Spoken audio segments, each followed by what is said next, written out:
Assalamualaikum warahmatullahi wabarakatuh. Kami dari kelompok 4 akan mempresentasikan hasil diskusi kami tentang kurikulum integrasi sains.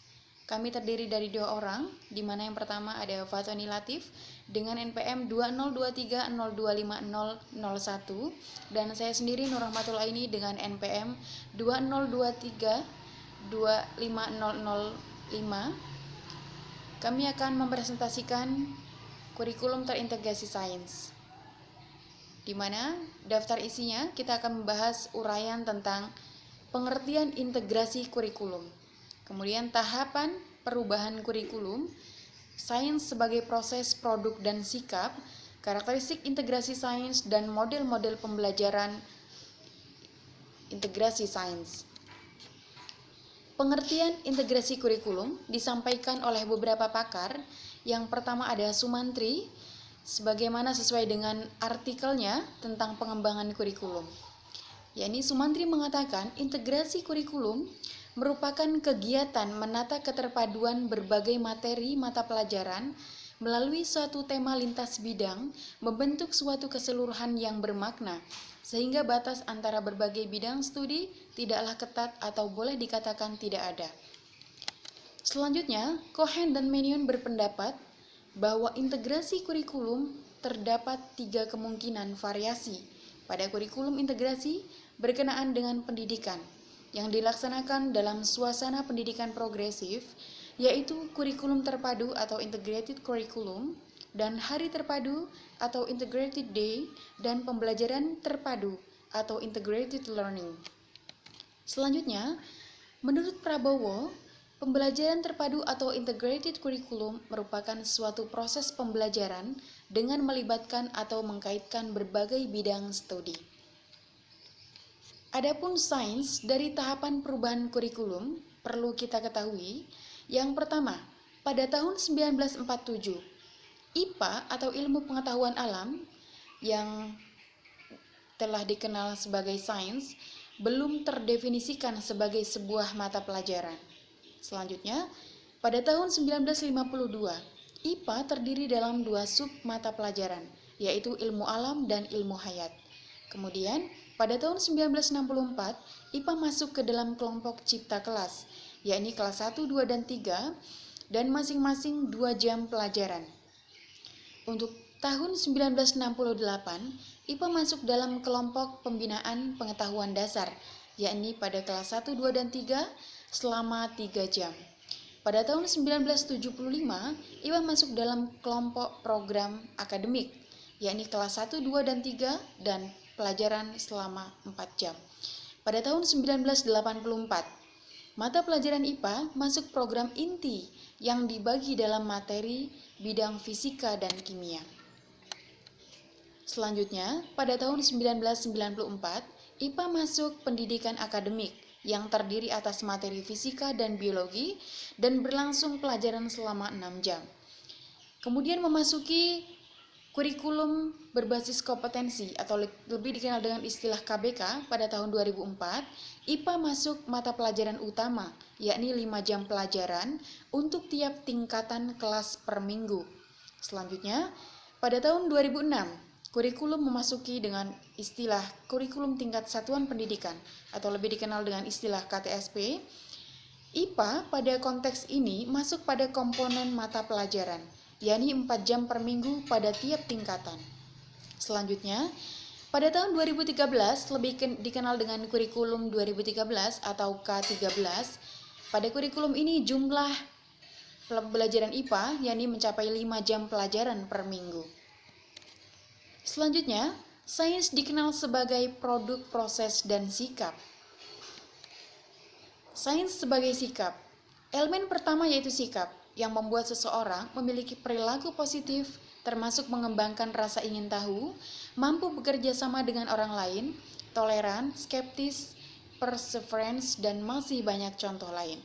Sikap ini juga mengacu pada keterampilan sosial, seperti kemauan untuk bekerja sama dan menghargai pendapat orang lain. Selanjutnya, sains sebagai proses, atau elemen kedua ini, proses atau metode digunakan untuk mengembangkan, menemukan pengetahuan dan menerapkan sains. seseorang membutuhkan keterampilan tertentu yang disebut dengan keterampilan proses sains. Yang ketiga, yakni produk, adalah informasi, ide, faktor teori, konsep, hukum tentang sains yang telah direkam dan dicatat sebagai pengetahuan ilmiah. Selanjutnya, karakteristik pembelajaran integrasi sains. Dalam karakteristik ini terdiri dari 5 elemen. Yang pertama ada pembelajaran berpusat pada anak. Yang kedua, menekankan pembentukan pemahaman dan kebermaknaan. Yang ketiga, belajar melalui pengalaman langsung. Yang keempat, lebih memperhatikan proses daripada hasil semata. Yang kelima, syarat dengan muatan keterkaitan. Adapun penjelasannya diuraikan sebagai berikut. Yang pertama, sains berpusat pada anak, di mana karena pada dasarnya pembelajaran terpadu atau integrated curriculum merupakan suatu sistem pembelajaran yang memberikan keleluasan pada siswa, baik secara individu maupun kelompok. Yang kedua, pembentukan pemahaman dan kebermaknaan. Mengkaji suatu fenomena dari berbagai macam aspek yang membentuk semacam jalinan antar skemata yang dimiliki siswa, sehingga akan berdampak pada kebermanaan dari materi yang dipelajari siswa. Selanjutnya, belajar melalui pengalaman langsung. Siswa akan memahami hasil belajarnya sesuai dengan fakta dan peristiwa yang mereka alami, bukan sekedar informasi dari gurunya. Selanjutnya, sains lebih memperhatikan proses daripada hasil. Pada pembelajaran terpadu atau integrated curriculum, dikembangkan pendekatan istilah discovery inquiry atau penemuan terbimbing yang melibatkan siswa secara aktif. Selanjutnya, muatan materi terkait, yakni pembelajaran terpadu memusatkan perhatian pada pengamatan dan pengkajian suatu gejala atau peristiwa dari beberapa mata pelajaran sekaligus, tidak dari sudut pandang yang terkotak-atik. Selanjutnya tentang model pembelajaran integrasi sains. Model-model pembelajaran dalam integrasi sains ini ada 10. Yang pertama terpisah, yang kedua keterhubungan, ketiga kumpulan, keempat satu rangkaian, yang kelima terbagi. Selanjutnya ada model jaring laba-laba, model terpadu, model immersed, model jaringan atau jejaring, yang terakhir model satu alur. Baiklah, selanjutnya akan saya paparkan satu persatu. Yang pertama model terpisah atau fragmented. Jadi di sini berbagai disiplin ilmu yang berbeda dan saling terpisah satu sama lain ya. Misalkan biologi sendiri, terus fisika sendiri, kimia sendiri. Di sini ada nilai lebihnya atau kelebihannya. Yang pertama adanya kejelasan dan pandangan yang terpisah dalam suatu mata pelajaran. Sedangkan kekurangannya keterhubungan menjadi tidak jelas, lebih sedikit transfer pembelajaran. Yang kedua, model keterhubungan atau connected. Kelebihannya konsep-konsep utama saling terhubung, mengarah pada pengulangan atau review, rekonseptualisasi, dan asimilasi gagasan-gagasan dalam suatu disiplin. Sedangkan kekurangannya, disiplin-disiplin ilmu tidak berkaitan konten tetap terfokus pada satu disiplin ilmu tersebut. Yang ketiga, kumpulan atau nested. Kelebihannya memberi perhatian pada berbagai mata pelajaran yang berbeda dalam waktu yang bersamaan, memperkaya dan memperluas pembelajaran. Sedangkan kekurangannya, pelajar dapat menjadi bingung dan kehilangan arah mengenai konsep-konsep utama dari suatu kegiatan atau pelajaran. Yang keempat, dalam satu rangkaian atau sequence. Kelebihannya memfasilitasi transfer pembelajaran melintas beberapa mata pelajaran. Kekurangannya membutuhkan kolaborasi yang terus-menerus dan kelenturan atau fleksibilitas yang tinggi karena guru-guru memiliki lebih sedikit otonomi untuk mengurutkan atau merancang kurikulum. Yang selanjutnya terbagi atau share. Kelebihannya terdapat pengalaman-pengalaman instruksional bersama dengan 2 orang guru di dalam satu tim, maka akan menjadi atau akan lebih baik dan lebih mudah untuk berkolaborasi. Sedangkan kekurangannya membutuhkan waktu, kelenturan, komitmen, dan kompromi.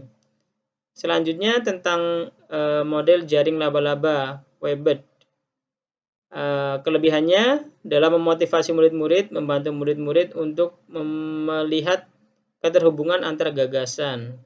Kekurangannya, tema yang digunakan harus dipilih baik-baik secara selektif agar menjadi berarti, serta relevan dengan konten yang ada. Selanjutnya satu alur, threaded. Kelebihannya, murid-murid mempelajari cara mereka belajar, memfasilitasi transfer pembelajaran selanjutnya. Kekurangannya, disiplin-disiplin ilmu yang bersangkutan tetap terpisah satu sama lain. Selanjutnya immerse. Kelebihannya, keterpaduan berlangsung di dalam pelajaran itu sendiri. Kekurangannya dapat mempersempit fokus pelajaran tersebut. Yang selanjutnya terpadu atau integrated. Kelebihannya mendorong murid-murid untuk melihat keterkaitan dan saling terhubungan di antara disiplin-disiplin ilmu. Kekurangannya membutuhkan tim antar departemen yang memiliki perencanaan dan waktu pengajaran yang sama. Selanjutnya membentuk jejaring atau networked. Kelebihannya bersifat proaktif. Pelajar terstimulisasi oleh informasi, keterampilan, atau konsep-konsep baru. Kekurangannya dapat memecah perhatian pelajar, upaya-upaya menjadi tidak efektif.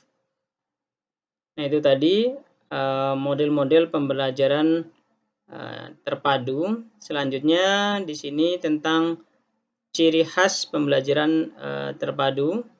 Jadi ciri khas pembelajaran terpadu ada 6. Yang pertama holistik atau menyeluruh.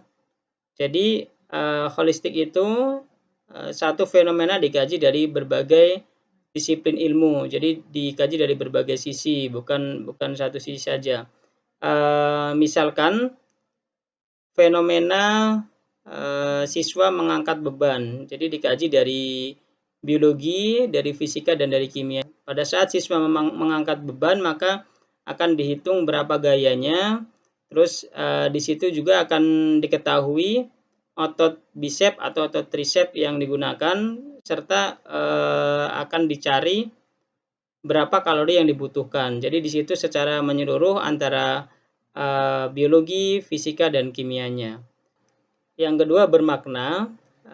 Bermakna di sini berarti adanya keterkaitan pengetahuan yang dimiliki oleh peserta didik dengan materi. Misalkan tentang sistem pencernaan, ya, berarti di situ peserta didik memang sudah mengetahui bagaimana proses pencernaan yang ada di tubuh dia, disambungkan dengan materi yang disampaikan oleh guru di sekolah. Yang ketiga, otentik. Otentik di sini berarti siswa belajar dan memperoleh dari fakta dan peristiwa yang dialami oleh siswa tersebut dikaitkan dengan materi. Misalkan di sebuah sekolah di situ ada pembangunan jembatan, ya. Nah, di situ berarti bisa dikaitkan dengan pelajaran fisika bagaimana proses membangun jembatan tersebut. Yang keempat aktif. Jadi dalam pembelajaran terpadu ini keinginan atau minat serta kemampuan peserta didik dipertimbangkan, sehingga diharapkan dalam proses pembelajaran siswa akan aktif dan akan menikmati proses pembelajaran tersebut. Yang kelima, kesederhanaan. Jadi pembelajaran terpadu diharapkan sesuai dengan kondisi dan kebutuhan yang dialami oleh siswa tersebut. Yang keenam, alami. Jadi belajar secara alami dengan lingkungan yang ada di sekitar. Selanjutnya, alur penyusunan perencanaan pembelajaran terpadu. Nah, ini dari Pusko 2006 halaman 14. Yang pertama, menetapkan bidang kajian yang akan dipadukan. Selanjutnya, mempelajari standar kompetensi dan kompetensi dasar bidang kajian.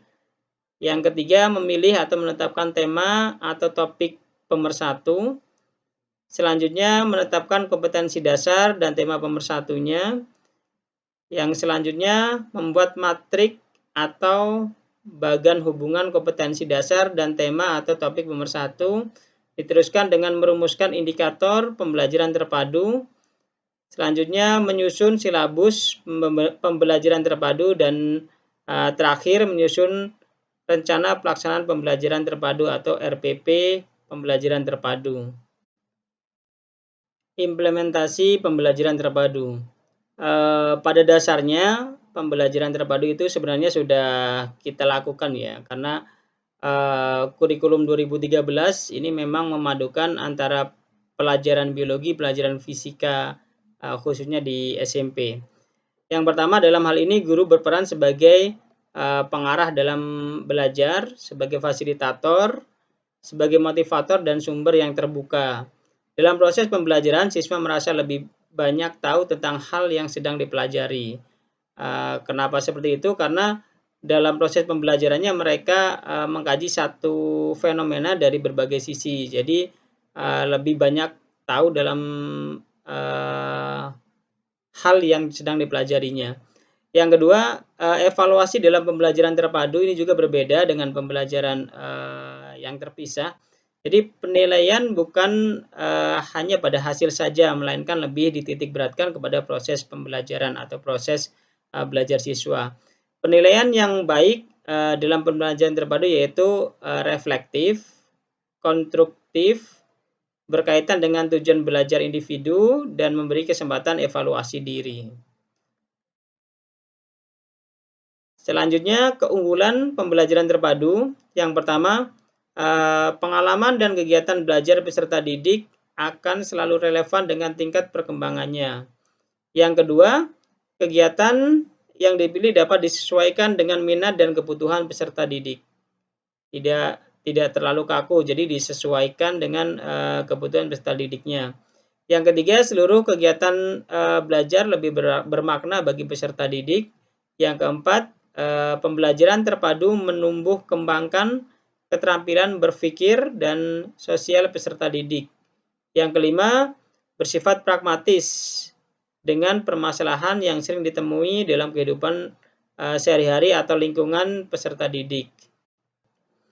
Selanjutnya, kelemahan pembelajaran terpadu ini dilihat dari 5 aspek. Yang pertama, dari aspek guru. Jadi pembelajaran terpadu itu menuntut guru itu lebih berwawasan luas karena harus bisa mengintegrasikan beberapa mata pelajaran menjadi satu dalam pembelajaran. Terus harus memiliki kreativitas yang tinggi, keterampilan metodologi pembelajaran yang baik, serta rasa percaya diri yang tinggi. Yang kedua, dari aspek peserta didik. Jadi pembelajaran terpadu itu menuntut kemampuan belajar peserta didik yang baik, dalam artian baik dalam bidang akademik dan baik dalam bidang keterampilan atau kreativitas. Yang ketiga, dari aspek sarana dan sumber belajar. Jadi pembelajaran terpadu ini memang sangat membutuhkan sumber-sumber belajar lainnya seperti bacaan atau sumber informasi yang cukup banyak dan bervariasi, seperti laboratorium atau mungkin kalau sekarang lebih ke internet. Jadi siswa-siswi bisa mengakses informasi dari berbagai sumber. Yang keempat, dari aspek kurikulum.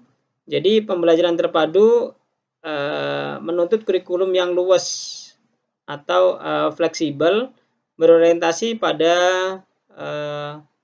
pencapaian ketuntasan pemahaman peserta didik, bukan pencapaian target materi ya, atau biasanya menyelesaikan sebuah bab yang ada dalam buku, tapi lebih ke pencapaian ketuntasan pemahaman dari siswa tersebut.